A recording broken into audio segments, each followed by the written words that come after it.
রাত্রেবেলা ফায়ার করে যায়, লুমিনাস পেইন্ট আছে। আর ওইখানে কই ওটার মধ্যে তাহলে কয়টা আছে?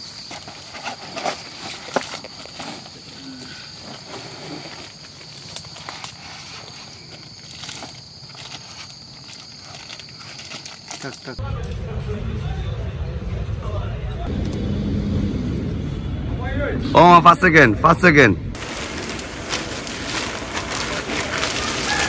স্যান্ডেলিনা সো, রূপচর্চায় আভিজাত্য।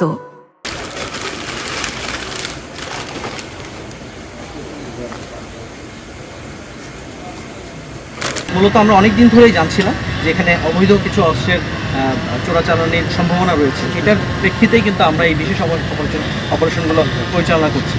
আমরা জানি যে পরিবর্তিত পরিস্থিতিতে যে কোনো সময় এই চোরা কারবারের সুযোগ নিতে পারে। সামনের পরিস্থিতি যেগুলো আসছে সেগুলো ঘোলাটে করার জন্য, এবং এই অবৈধ অস্ত্রগুলো যদি আমাদের দেশের ভিতর ঢুকে যায় তাহলে সেগুলো দিয়ে একটা অরাজকতা সৃষ্টির একটা সম্ভাবনা রয়েছে।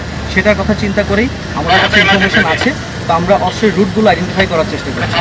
এরকম জাফলং দিয়ে একটা রুট, এটা অস্ত্র আইডেন্টিফাই করেছি। হয়তোবা তারা এখন হয়তোবা যে আগ্নেয়াস্ত্র সেটা আনেনি, বাট আমরা এই রুটটা আইডেন্টিফাই করেছি। এরকম আমাদের আরও কয়েকটা রুট আছে। আমাদের অন্যান্য কার্যক্রমের পাশাপাশি আমাদের জিরো টলারেন্স এই অস্ত্র এবং মাদক বিরোধী অপারেশন আমাদের চলমান।